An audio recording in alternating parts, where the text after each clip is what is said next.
Welcome to Technology and Education Today. I'm Richard Smith. And I'm Caroline Crawford. And today we're discussing video conferencing, how to produce video conferencing. You know, at the years ago, 10, 12 years ago, if you wanted to conduct distance learning by video conferencing, you had to be in a studio. It was quite the event.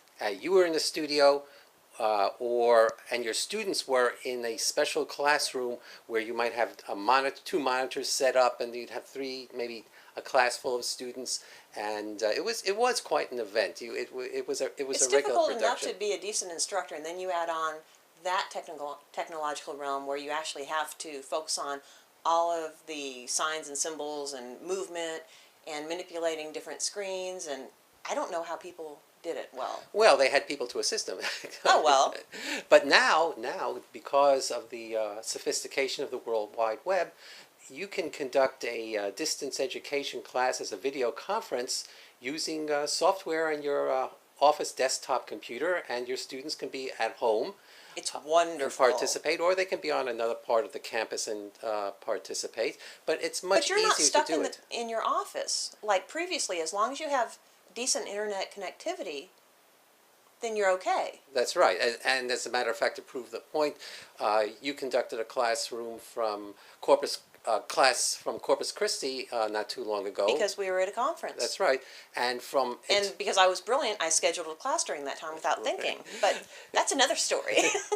But we solved the problem by conducting that class from a Starbucks cafe. Caroline was teaching from Starbucks, and her students were back in Houston. So what? And they tell me they didn't even know we were at a Starbucks. That's true. Yeah. Now, there are certain key things to keep in mind if you want to produce a what should we call it? A professional or semi-professional looking video conference or video instruction by yourself using over the web. Which you can do. It's wonderful. Very simple. And one of the things that you have to remember is that conducting a video classroom or a classroom via video conferencing, it's actually a television program. And television is a visual medium. Absolutely. So one of the first things you need to know when the camera is on you is not to sit there and stare into the screen like this and speak as a monotone.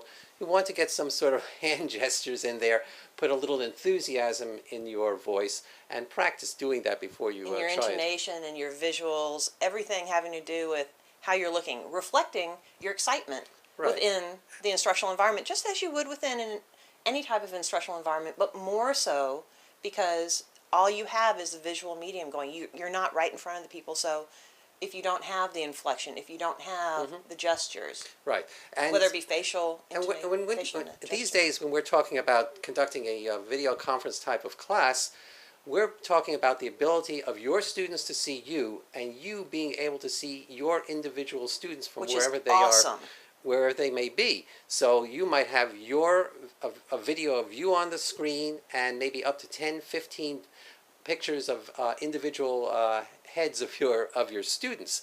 So, and they can see you, you can see them, they can hear you, you can hear them, and they can see each other. They can see all the other students in the classroom. This is not difficult to do with today's technologies. But things to remember is that, for one thing, you may be in a spot, you're in your office or in your home where... Or in a Starbucks. Or in a Starbucks, where there's a window to your rear. That will cause, if you're doing this during the day, that will cause you to be backlighted, and your camera... Backlit. And your camera will close down the iris, and you're going to look very, very dark. So lighting from in front, please. Also... Have a backup plan. Have a backup plan. Always have a backup plan, because people may be on different levels of internet connectivity, and you have to be able to hear what's going on. Sometimes the audio is an issue, or sometimes people are traveling and they can't get there at a specific time, so they need a telephone option as well to call in and listen and share at an auditory manner. Not only visual, but auditory.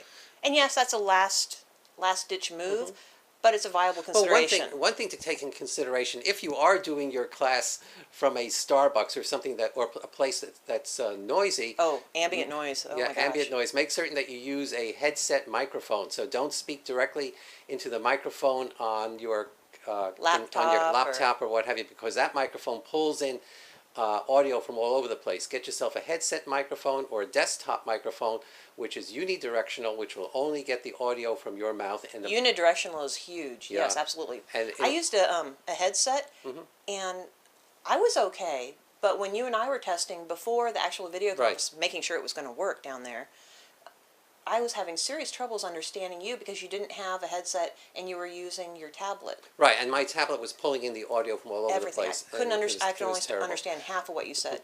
Another thing to So that's important to know. yes, absolutely. Lesson learned. Another thing to know is for yourself, you don't want your face right against the camera. So if you Give yourself some movement room. yeah, give yourself a little space. You know, try and do a head and shoulder shot rather than just your face occupying the camera. And But not so far away that no one can see you. yeah, that usually happens if you are using the camera built into your computer.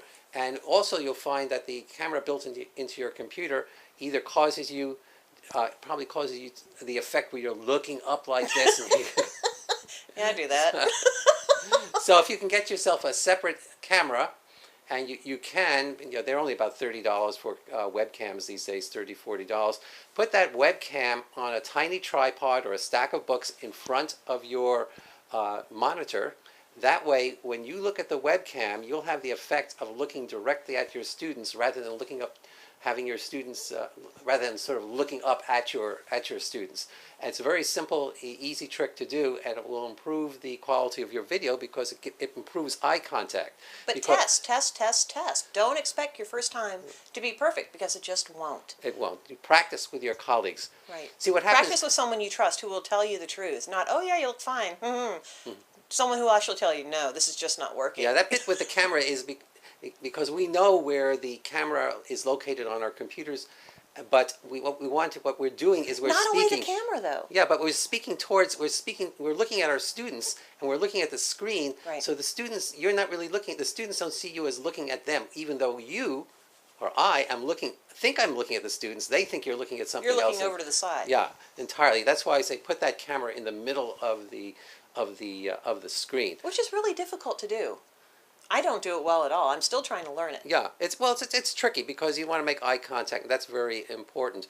But you want to see what the students' facial expressions and responses are to whatever is going on at the same time. So trying to figure out exactly how to place everything is difficult. Now, camera placement for the students is not terribly anywhere near as important, but you do want to let your students know that they should not backlight themselves. Don't have a light behind them.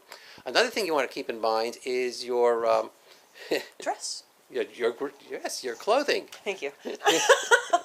Try to avoid. I thought it was funny. So I was reading something that said, "Oh, no sequins." Like, sequins? Really? Okay, I guess that would be a good idea. Why I'd be wearing sequins at work, I'm not quite sure. Well, a lot of people wear dangly earrings. Oh, and bracelets, they make the little clinkety-clankety noises. Right. Which drives me crazy. But it's distracting. It pulls it pulls the eye away from the person who's talking. If you're the instructor and you're wearing jewelry of one sort or another, it's distracting. If you're wearing especially shirts, the cute big earrings that are in style at the moment. Right. And if you're wearing shirts that have like herringbone jackets or what have you, depending on the quality of your camera, that can cause a lot of blurry lines. So you want to be very careful about that. And solid muted colors are a good idea, except for white and yellow, I understand. Yes. White and yellow cause issues. It blanches you, it whites out the person. Right, yes. Lightens the color of the skin, causes issues with the videos. Another thing you want to do is establish some rules for participation in the discussion because ooh, good point. Yeah, your students may not know when they can interrupt you when you're talking. So either it is permissible and you tell them, or it's not permissible. Yeah, ground and rules let them are know. beautiful There's thing. ground rules. Every instructor is going to have different ground rules. There's no set rule on how you should the students should behave themselves, but everybody should understand the same, be playing with the same expectations. ground rules and expectations. Well, if you have a face-to-face course and this is an addition to, or for a blended learning environment where you have partially face-to-face and partially video conference or however you set it up, with the face-to-face component, you basically already have a set expectation level. Can you interrupt the instructor? Can you not? All that kind of thing. How would you go about interrupting the instructor? What are the instructor's expectations? But if everything is online, then it's a totally different game plan because no one understands what the set rules are. So explaining it to the students is not only fair but appropriate. Yes. Tell them what the rules of engagement are. Now, we don't have a lot of time left right now, but I want to emphasize... That's a good point with video conferencing as well. I want to emphasize one thing Time allocation. that Caroline alluded to before. It's to rehearse. Make certain that before you conduct your first video conference, that you practice talking into your camera and you practice these techniques. Look at what the result, videotape it, and look at the result, and then have a friend or a colleague see what you have done and get his or her critique on what you have done, because it's very difficult to critique ourselves, because whatever I do I think is absolutely fabulous, but I really know everything I do I think is horrid.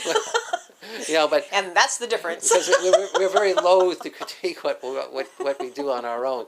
So that practice makes perfect, and also to conduct a video conference. But choose someone to evaluate you who's going to tell you the truth and knows what they're talking about. I always ask you because you have extensive videography background. You know what you're talking about. You know how everything is set up. He does. How everything is set up, what are the things to watch out for, and I trust your opinion on that. I have plenty of great, amazing colleagues who don't have the same knowledge base as you do. So I trust you much more with that kind of technological aspects because you'll tell me the truth. Oh no, that was horrible. You need to do this. I will always tell her the truth, yes. And, well, we've reached the end of this edition of Technology and Education Today. For Technology and Education Today, I'm Richard Smith. And I'm Caroline Crawford. Bye!